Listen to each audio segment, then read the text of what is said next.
بسم الله الرحمن الرحيم. الحمد لله رب العالمين، وصلى الله وسلم وبارك على نبينا محمد وعلى آله وصحبه أجمعين. أما بعد، السلام عليكم ورحمة الله وبركاته. Respected ones in Islam, Alhamdulillah, we continue with the remembrances that are said before sleeping.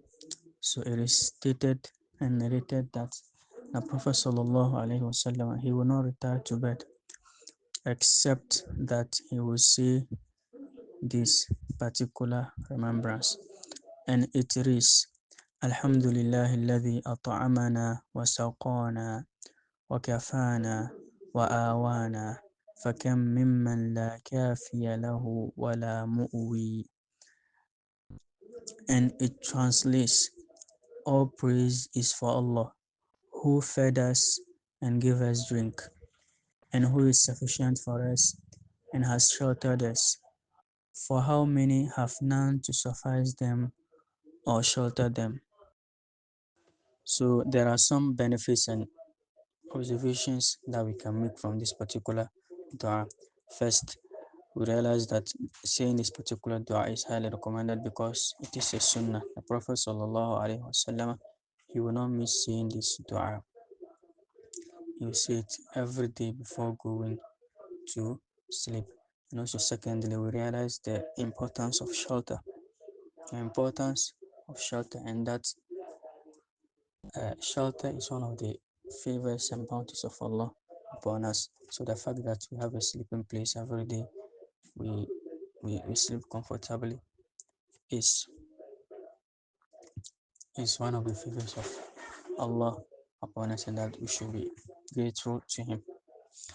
Also, the Prophet sallallahu alaihi wasallam, he mentioned two things: food and drink. Those are the necessities, one of the necessities of life.